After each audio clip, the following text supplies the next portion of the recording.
So I know how challenging it can be to navigate life with ADHD, especially when it's been undiagnosed for so long, which is why I've created something really special for you. I have brought you everything that I can in a new, very low cost resource. This is your ultimate ADHD resource. It's called the Toolkit. You may have heard me talking about it, and it's your all access pass to all my exclusive content that I have done via my memberships, coaching programs, different workshops that you haven't heard yet on the actual podcast. And it's designed to help you manage and embrace your ADHD with more confidence and empowerment. Now, this is $3.99 a month, and you're going to be getting every single week brand new strategies, workshops, sessions, my personal coaching to help you finally thrive alongside your ADHD. So if you are listening right now on Apple, all you need to do is just click onto the subscriber. You get a 2-week free trial so you can listen, you can really see if this is going to benefit you, and then decide whether you want to go ahead with the $3.99 a month. I really, really hope this is a useful resource. So don't forget to check out the toolkit. And here is today's episode. Welcome to the ADHD Women's Wellbeing Podcast. I'm Kate Moore-Youssef, and I'm a wellbeing and lifestyle coach, EFT practitioner, mum to 4 kids, and passionate about helping more women to understand and accept their amazing ADHD brains. After speaking to many women just like me, and probably you, I know there is a need for more health and lifestyle support for women newly diagnosed with ADHD.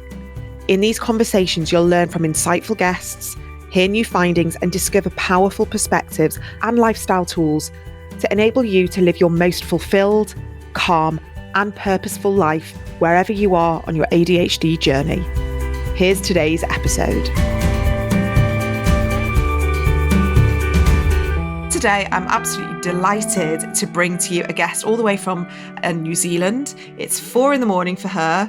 Her name is Skye Waterson. Now, Skye is the founder of Unconventional Organisation. Skye is a former academic with over 7 years of experience working in adult education. Skye was diagnosed with ADHD at the start of her doctorate, and since then she has dedicated time researching, disseminating ADHD studies, focusing on supporting others with strength-based, neurodiverse-friendly tools and systems, which I now believe you've put into your fantastic business, your coaching business, and we will discuss all of that. So Skye, welcome to the podcast. I'm very excited to dive in and get talking. Thanks. It's wonderful to be here. And I think I'm probably better equipped for the 4 a.m. because we were just talking about it. This is when I usually start working because I work with so many wonderful people in the UK and the US primarily, but I live in New Zealand. Yeah, I mean, the fact that we were just discussing, I was saying there's no way I could do 4 a.m. And you were saying, 5 p.m. for you is like really difficult. Oh, so it just shows, doesn't it, how unique we all are with our neurodiverse brains. And it actually just highlights the power of acknowledging what works best for us, where we do those sprints, where we can be productive, where we know when that productive couple of hours are, and when we need to sort of take some time out and rest. Yeah, I mean, first of all, let's backtrack a little bit. And what really intrigued me is that you said you found out that you were ADHD while you were in the process of doing your PhD. Can you tell us a little bit about that? Yeah, so basically I'd gone through my master's and, my grades had been good, but I had felt like I was burning out. I'd actually taken some time off between my master's and my PhD, and it just felt like there was something going on. Some days I was great, some days I was struggling. There were some areas, with grammar, which I thought maybe I had dyslexia because there were some areas where I was just missing things. So I thought, okay, well, let's go to the Inclusive Learning Center and maybe they'll diagnose me with dyslexia and we'll find out what it is. So I went in there all scared. I didn't know anything. Despite teaching development in kids, there wasn't a huge, I knew about autism in kids, but that was kind of it. And so I went in and we did a couple of days of different testing. And at the end, they said, okay, we don't know about the dyslexia, but we think you should get your formal diagnosis with ADHD. And I went, I'm sorry, what? And this was right at the beginning of my PhD. It was a really huge moment because I'd sort of chosen my professor, I'd chosen my topic, and then everything changed. Wow. I mean, to have got to that point in academia, and like you said, there were sort of certain things that maybe you'd kind of like picked up, some red flags, but you just kind of persisted. I wonder, when you had then had that kind of like realization about the ADHD, did you look back and realize how much effort and how exhausting it must have been being in this academic world, probably having to work twice, three times as hard as other people? Yeah, well, I sort of realized that, I knew that academia, especially when I first started, I was looking into my clinical psychologist and my lawyer. I was doing all of those, very competitive tracks. And so everyone was competing. Everyone was competing to get into these small things and that kind of stuff. And then I think what happened was I went the more, general psychology academic route, and I still was just working at that level and assuming that kind of everyone else was. And the truth was that that wasn't true. Like, other people were doing other things. But, for me, I was bringing all of this. And one of the things that I had once I got diagnosed was I could finally understand, okay, this strategy that I'd had, this was why I was doing it. This strategy I'd had, I was just doing that because it worked one time. It had nothing to do with ADHD. So I could actually put down some of the unnecessary stuff that I'd accumulated. It was very much like, throw some salt over your shoulder. It works one time. Oh, that must be it, and not really actually having any reasons, because I didn't know. I just knew that I was like in what I would now consider to be a bit of a ADHD burnout cycle. Yeah. I mean, I'm more interested to know what attracted you to the academic world and to wanting to do the PhD. It was largely because I could not imagine myself in a job. And I also think maybe I had the dubious benefit of graduating during the recession the first time. So I graduated at a time when it was very, very hard to get a job. So there was this huge barrier to entry of actually like everyone was applying for jobs, and it was very difficult to go through that job process. But even when I did, and I got, through, and I was doing interviews and things like that, I never felt comfortable with the idea of like picking one thing and doing that. Like, if you look at my academic, especially pre-ADHD career, I was like going psychology, sociology, public health, population health, and so there was this feeling of like, maybe I just haven't found the topic that's going to light me up for the rest of my life. Ironically, that was true. Now I found this.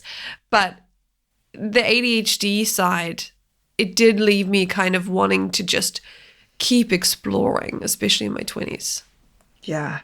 I mean, what I can hear is that there is all these little clues and that kind of questioning of like, why can't I just find that thing that just interests me, and I can just stay interested and do what like, normal, I'm doing inverted commas, neurotypical people do, and they find the one thing and then they just focus on that. And then, but I think actually academia is a very ADHD line of work to go into, because we love research, we can uncover new things, our curiosity, our hyper focus. On the flip side, it can be very difficult. There's a huge amount of burnout. I see this in hearing from a lot of people who have done PhDs and masters and worked in sort of research or doctorates. And there is that sort of burnout.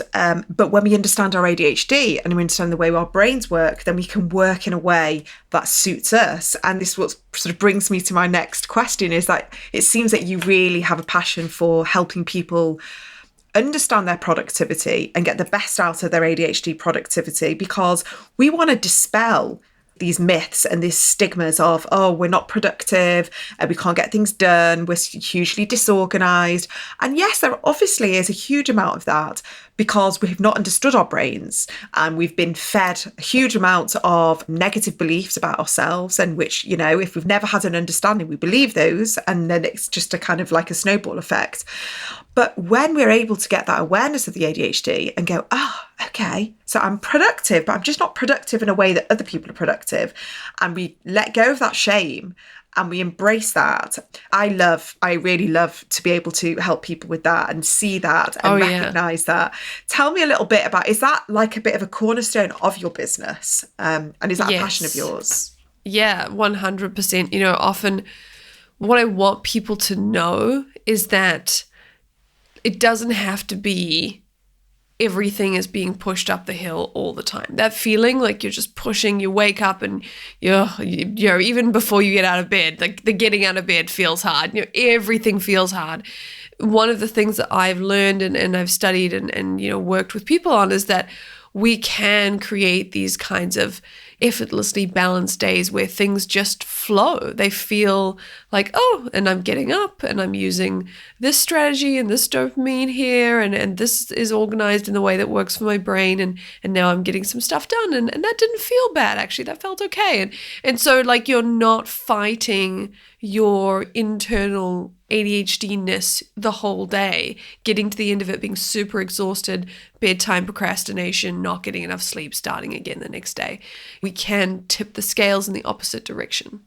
I love that, this effortlessly balanced way, because I believe that when we've been diagnosed later on in life, our nervous systems have just got used to working in this way where everything feels stressful and anxiety inducing. And we don't know what life feels like when things feel, like you say, effortlessly balanced and easy and in flow, because we've always been pushing ourselves up that hill. And then we can just make a choice. We can just go, actually, it's okay for me to do things differently and do well doing that. Like when we are doing things well and we are being successful and things are flowing, there's a voice in the back of our head going, well, this is there's something's going to change, like something's going to blow up here because. Oh, yeah. Yeah. And that again, in our nervous system is like, well, life feels good and I feel like I'm kind of like leaning into what feels good to me. But why should it be this easy when my whole life it hasn't been easy? And that takes a lot of getting used to. I mean, for me, I'm still like that. Like, I'm like, how do I do this as my job? Like, is this a real job? Oh, yeah. Because when I tell people what my job is, syndrome. yeah, I've made up my title and what I do because it doesn't really exist.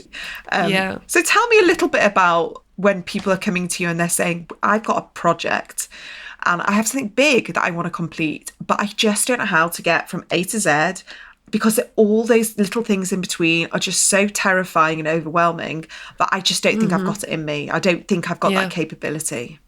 Yeah. Well, one of the things that we talk about is that project design or goal setting, these kinds of things, they are as much of an ADHD struggle as anything else. Like people often say, like, you need to work towards the goal. That's the ADHD struggle. But actually, when you look at time blindness, when you look at working memory, even setting the goal is a struggle in itself. So the first thing that we would do is actually take you back 5 years ago and say, like, where were you and what were you doing? Where are you now? Trying to get a sense for you of like how time works, kind of like even place you in time. And from there kind of go, okay, you didn't know anything about ADHD 5 years ago. Like, this is your life. This is where you were and look where you are now. That's really cool. Kind of get a little bit of that positive energy going. And then from there go, okay, now what is your project? What is your goal? And often that helps people to really see how time could work both positively and negatively. Yeah, I think that's really powerful for people, especially with ADHD, to be able to see how far they've come, because we're so focused on all the things that we perceive that we can't do properly or can't do well, or where we have that sort of deficit in. And actually to be able to say, well, that version of you 5 years ago had no awareness. And look how much awareness that you have now, and look what you are considering, and look what you are, thinking of taking on. And we just think, well, if that's where we are right now, let's have a little think about where we're going to be in a few years' time, that growth. And I think focusing on that. But I mean, I go back all the time to even myself now, and I have a huge amount of self-belief than I used to. Like, there's no way the version of me 5 years ago would have envisioned myself where I am right now doing what I'm doing. Oh, same. And I feel sad for that version of me because I genuinely didn't think I had it in me to be able to, first of all, like, stay with something for this long. Like, the podcast has been going for 2.5 years, to stick at something, to not get bored. Wow, congratulations. Thank you. But also the project, the things behind it. I didn't know if I had And thankfully, I've been able to lean into support and delegate and everything. But is this where you come in when people are coming to you and they are desperate to make change and they're desperate to fulfill their potential? Would you say that sometimes that barrier, that block, is their self-belief that they can take a project from the beginning to the end? I think it's really tough. I mean, it's very hard to bring self-belief to somebody if they don't have it. The ways that I've really been able to do it is one, talking about what they've already done to give them a sense that they have achieved in the past and they can do it again. The other one is, trying to share the fact that, I have ADHD, the community has ADHD, what other people have done. We have a channel dedicated to what we call small win celebrations. Every time somebody has a win, they share it there to kind of build up everyone's confidence in having these wins. But also sometimes you do have to just say, like, okay, this is why we're doing things. It's kind of like, coaching can kind of feel like you're doing a magic trick, but you're going to show them exactly how it's being done. Like, okay, I know that you've done this before and it didn't work and that was really frustrating, but we're going to actually break down your tasks using an AI. I use Goblin tools. We're going to use that to kind of break down your tasks. So we have something that's doing the working memory for us, and then we're going to check that. And then from there, we're going to pick one and we're going to set it up in a specific kind of way, and so on and so on. And so that kind of thing, I find explaining the executive functioning and the reasoning behind everything that's happening while it's happening gives people a lot more confidence. Because I don't want them to be confident in me. I want them to be confident in themselves. Mm-hmm. Yeah. And you mentioned using Goblin. Now, I've not used it, but I know here in the UK, it's available as part of Access to Work. Oh, really? Yeah, I'm almost sure it is. It's an option. That's cool. Because it is free to get, but it might be a paid version. Yeah. Maybe it's a paid version, or maybe it's something else. I'm not sure. Yeah. But I just wondered what your thoughts were for using AI and the tools and using that as kind of like part of our executive functioning. And I know that Dr. Tamra Razier, who wrote the brilliant book, Your Brain's Not Broken, one of her concepts is borrowing someone else's executive functioning. And when I heard that concept, I was like, oh my God, that's amazing. So someone can borrow my creativity and my kind of like, I don't know, hyper focus and curiosity, and then I can borrow someone else's executive functioning and processing or whatever.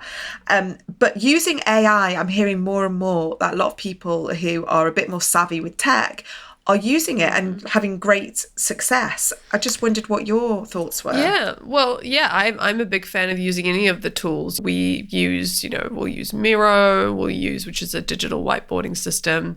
We'll use AI. Goblin Tools is particularly helpful, specifically, designed for ADHD in that way. But it's really about knowing how to use it and when to use it. A lot of times people will come to me sort of overburdened with apps. They'll have kind of like apps coming out of every little like nook and cranny. They'll be like, these are the 5 journals. This is the one for this day. This is the one for that day. And this is my app that I half use and I didn't use anymore. And so one of the things we first have to do is we have to kind of clear away a lot of the stuff. Because, I have this as well, and I have to be very strict with myself around, like, you don't just get to start a new app because somebody mentioned it. It's so easy to do. And, there is that burst of dopamine from starting a new thing, and it's clear, so there's no way to mess it up, yet. But we teach systems for how to build it, because otherwise it can just become another thing that's kind of like in the way. Totally. And I'm so glad that you said that, because, as a podcast, I get a lot of people who are creating ADHD tools, systems, AI, apps and all of that. And they always want to kind of come on the podcast, or they want me to talk about it. And I actually, for me, the way my brain works, and again, because we're all very different and unique, that I really just need simplicity. And I have been that person that has 5 different journals and think, right, I'm going to have a journal for like, just, brainstorming. They can have a journal for this, journal for that, and then I forget which journal's which, and then I lose a journal. And so for me, the consistency that's worked for me is using my notes, sending myself text messages, and my alarm on my phone, like reminders constantly. So everything's kind of on my phone, because there's only so many apps we can all have on our phone, and it's contributing to the burnout and the overwhelm. And simplifying our systems and simplifying the way we work, for sure, for many people, is the way we can be more productive, I think. Yeah. I've seen people do amazing things by simplifying their systems, and I've seen people close $1 million deals, some of my clients, with, their Google Doc. It's really amazing. And I see us as more of tech minimalists, because, it can be very high tech, but it's about integration. But a lot of that is about supporting working memory, especially when you're in that capture phase of organization. And this is actually something we talk about once we get into the depths of those big projects. We have to have an organizational system. And so, there's sort of 3 phases. There's sort of the capture phase, the prioritization phase, and the scheduling phase. And you sort of have to go through these 3 phases of organization. And often those 3 phases need 3 different things, but they have to be super integrated. And at the capture phase, you know yourself, and you'll have this experience. If you have ADHD and you're like, oh, I've got to remember that. Great. You have 1 click to write that down before it's gone. If you have to open something else, you're not going to remember that. And then you're never going to write it down again, because your brain knows you're never going to remember it. So you're just going to put it somewhere else. You put it in your notes app anyway. So that's often how we end up with so many journals. It's like the one we're supposed to use, and then the one we actually use, because our working memory doesn't let us get to the one we're supposed to use. Correct. Yeah. I mean, one of my fun games is going through my notes app and going through things that I've written on a dog walk, or like when I've just got out the shower, and then written it going, I will definitely look at that tomorrow. Then obviously I don't. And so I find like ideas for workshops, ideas for podcast episodes, for, courses. And I'm like, oh, how did I know that? Like that, what a great idea. And obviously it's just totally gone, but at least I know that it's there and it's not in 5 different journals. And I love what you said then about like how you've seen people become, hugely successful, because we mustn't forget that when we've got ADHD, there's a very high chance there's dyslexia going on, there's dyscalculia, dysgraphia, dyspraxia. There's something else going on alongside the ADHD. And we feel very limited when we have all these ideas in our head, but then putting it out in a presentation, on paper, in a book, in academia, all of that, it can make us feel less than, and it can make us feel stupid. That why can't I work out that presentation deck? Like, why can't I do that thing with moving images? Like I have that with social media, that I see a lot of people doing these cool memes and reels and all of that, and I'm still kind of same. stuck about 5 years ago. Like literally, I'm like, does it have the right sound? Does the writing look, correct? And that's kind of the way I am. But it is what it is, and we just have to work with what we've got, but hopefully kind of growing a little bit at the same time. And I think my question really is when people come to you and they're saying, right, I have this idea, I have this potential, I want to do this big project, but my brain just likes simple. My brain just needs to be able to know that I'm not going to get distracted and I'm not going to get lost in a hyper-focused tunnel somewhere else.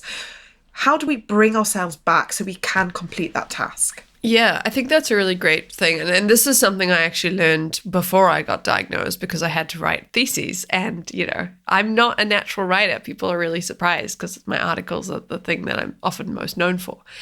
A lot of it has to do with, again, it's that flow. You want that effortless flow. So it's, often it's about, okay, you need to get started on something. There's ways we can help you with that. There's like, start by rewarding yourself just for sitting down. Start by, doing something, and then turn down the dial on that distraction. Don't turn it from like, I'm on social media, to I'm doing nothing. Turn it down to like podcast, music, and then write down exactly what you're going to get done during that time. So we have a whole process on that. If you're interested, you can read my article on the distraction dial, where we talk about it a little bit. But then once you're actually starting, if that feels difficult, then often it's like you said, it's about going, okay, maybe I'm not the kind of person who's going to start by writing. Maybe I need to draw diagrams. Maybe I need to talk. There's amazing voice to texts all over the place now that you can use. The best one is just Google, Siri, that kind of thing. They do voice to text now. So that can be helpful. Talk and walk. So there's different ways that you can get the information down, especially in that initial capture stage. And then once you have it, you can do it. And I've written a thesis and I have done like the most terrible drafts, just going to a coffee shop and writing by hand, even though I then had to hand type it all to the computer because it was the best way to get it down. And so, we are all different, and I think you're totally right. I think one of the things we'll probably find in the future is that there's this huge unknown other diagnoses, dyslexia, dysgraphia. They don't get diagnosed, but they actually do have a big impact on people's lives when they're neurodiverse, because we do tend to have this cloud of things around us. Totally, yeah. I mean, I know for sure that I have other things going on. Maybe definitely dyscalculia, definitely dyspraxia. Same, yeah. Yeah, definitely. Yeah. I would say dyslexia more. I'm noticing it as I get older, which is really weird because I never really suspected it. But I'm really noticing certain things. Maybe it's just because I'm more educated and aware, and I can see the nuances of how it shows up, and it's not just difficulty in reading or writing or spelling or anything like that. So yeah, I think it's a matter of being able to know that when we have been conditioned by the education system, and the education system says you have to write an essay like this, and it has to, you had to have sat down and written it using this and using that and doing this and not doing that. So we kind of grow up as adults going, well, if I do it like that, that's wrong. And I need to get permission to do it like this. Yeah. And if I don't do it like that, then I'm going to be cheating. Yeah. And it's a mentality that so many of us are stuck with. And I actually was on a Facebook post. Someone was asking about writing with ADHD, writing a book with ADHD. And this person was almost asking for approval of the group, saying, I actually do really well when I do the voice to text and I just talk. And she said, but am I cheating? Like, is that, I'm not writing a book, am I? Because it doesn't feel as horribly hard as it did before. Yeah, it's I sometimes, if you want to talk about feeling a bit like this job is too easy or too good, is people will come to me and they'll be like, there is no way. I have never done this before. It's never worked before. And I'll just be like, okay, well, have you tried it like this? You clearly like doing it like this. And then, within 50 minutes, they're like, well, I'm doing it. Like, this is amazing. But it's just because they've there is this mental block around it. And, this is kind of how we have these things about a lot of things in our lives. And it is that permission. And I have to remind myself sometimes, to give myself permission to do things the less efficient way, because I think that's the problem as well. A lot of the discussion is like, well, you type directly into a computer, onto a document because that's the most efficient way to write. But that might not be the most efficient way to think. So often I have to ask people, how do you think? If you're trying to think about something, where do you think? That's where you should write. That's where you should work on the project. Yeah. And to move on to something I wanted to sort of close with is the pivoting of when we get the ADHD diagnosis and we've been working in an industry, or we've been working in a specific career that, like you say, has felt like a slog. It's felt hard. It hasn't had that flow, and we've had burnout and all these different things, but we've kind of stuck at it because we should, inverted commas. Then we get the diagnosis, we get the awareness, we understand, and it's almost like we still need that permission to change careers, pivot, do things differently. And, I presume we're working with grown adults who've got responsibilities, maybe kids, and they still kind of think, well, am I allowed? Like, am I allowed to move careers? Yeah. Are you noticing that a lot with sort of pivoting or career change when people get their diagnoses? I think a lot. I think, especially with the diagnosis, I think one of the things with ADHD, and I don't know if there's some qualitative evidence to indicate that this is true. We are quite empathetic and mission driven, if you say, and there is some more evidence to indicate that we're motivated by intrinsics specifically. So I think when we get diagnosed, it really lights a fire. And for a lot of us, it sort of helps us to understand, what is our passion? How do we actually want to work? And sometimes that realization can move you away from the space that you were in, where you were struggling. And, sometimes we just make adjustments to what we're doing, but sometimes we have to shift altogether. And that can be really, really difficult for the reason of obviously the permission.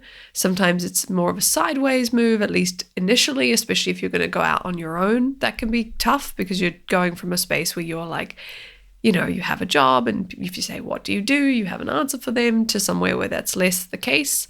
And also just because of the executive functioning of actually making those changes anyway. Yeah, absolutely. And in the fact that you were diagnosed, or you had that realization like halfway through your PhD, and you said to me, earlier, it was the hardest decision you've done to leave academia and to leave the confines of the PhD. I mean, how much kind of stress did that bring you to have to make that decision and to say, right, I've decided to walk away and set up my own business? It was hard. It was really hard. It was honestly, in the end, I think the reason I was able to do it was because it was the advice of my supervisors and even, like colleagues, because, they said, look, the PhD, you can come back and do the PhD again. But it was tough. I think I'd had my first son about a year before. And yeah, you got to know when you're not able to do all of the things. And, the PhD was coming down to a point where it was going to be a lot of the writing, and it was going to take a lot of the same brain space as the academics. And I also, honestly, I wanted to come back later and do a PhD in this topic, in this thing that I had been studying, my own way, doing the articles and studying it, and still study it today independently. So yeah, it was a really hard thing to do. I haven't really talked about that much on a podcast. I think this might be the first time. So I'm getting a little bit emotional just having this conversation, but it was the right thing to do, and I'm very, very happy about it. But it was definitely, I think, an imposter syndrome moment, because it's like, oh, well, you finish it and then you do everything. But part of it is acknowledging, okay, I can't, and this is the same thing I tell to my clients, and, ironically, it's always hard for you to do it as well. Not everything is right now. Everything is you can do most of the things you want to do, hopefully, at some point in your life, but you can't do everything that you want to do right now. So it's about what is now and then what is not now. And I ended up deciding that the PhD was not now. And I'm very, very happy with that decision. It's allowed me to have the focus to really focus on this and just give it my all, and grow it. And it's been amazing. But yeah, it was tough. Yeah, I mean, I can really empathize, and I can see how difficult that must have been. I think it's wise words to know that, we do have so much passion, and we are sort of purpose driven, like you say, mission driven, and we do want to do everything, but at the risk of our health. And, neurodivergent burnout is very common because we do want to save the world a lot, and we do want to kind of make our mark and leave a legacy, and all those things. And that's why so many people, if you look through history, there's a very high chance that many of these people who did leave a mark on the world were probably neurodivergent in some capacity. But we also have to recognize that, do we want to carry on certain generational patterns that perhaps have happened in our family, and recognize our mental health as like being probably there at the very, very top, especially when we are parents, when we are, you've got very young children, and, as my kids get older, I want to model to them, to show them that, yeah, it's good to do everything, but to be a workaholic and to focus only on work and achieving and productivity and all of that. It's not the be all and end all in life. And it's good to have rest and time to recharge and have space and time out and holiday and all these different things that are so powerful for us. And I know that we actually, from the neurodivergent brain perspective, we do really, really well with rest and space and downtime and decompression, because that is when things integrate and we think about things and all the cogs kind of go and things click into place. And even if we just go for a walk for an hour, we'll come back and we'll have kind of lots of solutions and lots of ideas. Exactly. And, I know that, 10 years from now, me is going to be so happy about that decision because, it's allowed me to really focus in on this and do this well. And I'm not by any means saying I'm just doing one thing. I have kids. There's multiple projects going on in the business. I'm not saying you should just do one thing at a time.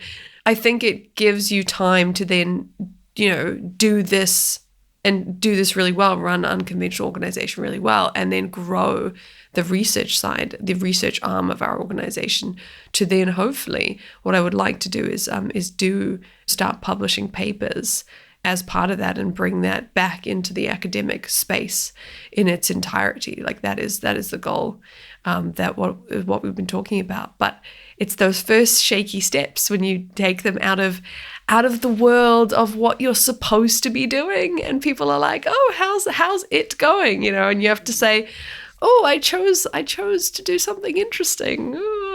Yeah, that's something that was very difficult to do.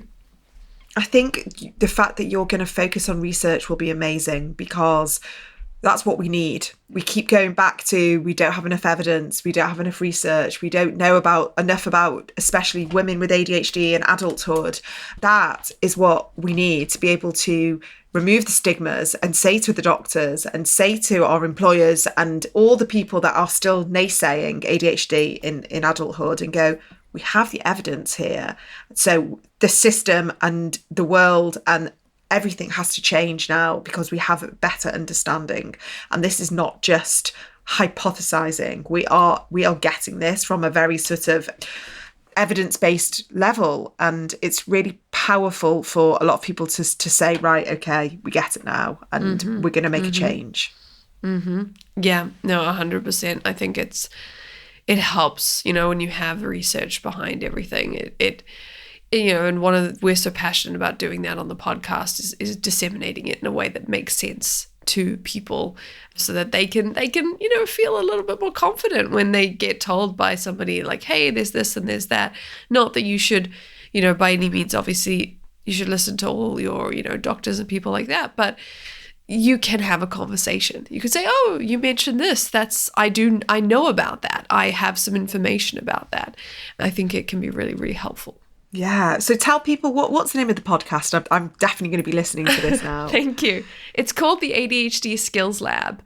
Every 2 weeks, Sarah, my producer, and I, we go through and discuss the latest research that's come out. So we recently did an episode deep diving back into dopamine, talking about all of the different dopamines. And I sort of say to people, I want it to sound, it sounds maybe a bit dull, but it's actually, if you think back to if you did university, you're hanging out with your colleagues, your friends, and just chatting about something that was really interesting to you. Like, oh, did you know that was that? And it's really cool that they did that, but they didn't do this thing like I was expecting. And, we try and keep it like that. We cover a couple of papers in a certain topic. And then on other weeks, we have interviews with amazing people we've had on the podcast. Jeremy, the president of CHAD, came on. She talked about her experiences with ADHD, her strategies. So we kind of keep it strategy and research focused. Brilliant. And tell everyone where they can find you if this type of coaching is really speaking to them. Like how can they work with you? Yeah, so you can find me at unconventionalorganization.com. And Unconventional Organization is where you can find the podcast. It's where you can find a ton of free articles that I've written that go through some of that research and some of those strategies. And you can also join our community if you want to. Fantastic. Well, Skye, it's been an absolute pleasure. I'm going to let you go now. It's nearly 5 a.m. Got to get to work. You're able, yeah, you can go and have maybe go and have a coffee or whatever you do. Yes. And, and I just want to thank you so much for being here and sharing all your insights and expertise, because I think for people to understand their productivity and to remove the shame around what works for them and how they work, and hopefully, like you say, just like we can be more effortlessly in flow. We can be more balanced. We can find that sweet spot and succeed. Like, we just want to see people with ADHD flourish, thrive, succeed, grow, expand, and have an awareness of our challenges, but not be completely debilitated by them. It's all about like seeing them, recognizing them, and then working with them and finding solutions. And that is how I love to work. So I'm really, really happy to have brought you onto the podcast today. Yeah, well, thanks for having me. I've been like listening and following you, so I was really excited to come on. So thank you so much. If you've enjoyed today's episode, I invite you to check out my brand new subscription podcast called The Toolkit. Now, this is where I'm going to be opening up my entire library, my vault of information from over the years, my workshops, webinars and courses, my conversations with experts about hormones, nutrition, lifestyle, and bringing brand new, up-to-date content from global experts. This is going to be an amazing resource for you to support you and guide you even more on more niche topics and conversations so you can really thrive and learn to live your best life with ADHD. I'm so excited about this. It's the Toolkit on Apple Podcast and you get a free trial. Really hope to see you there.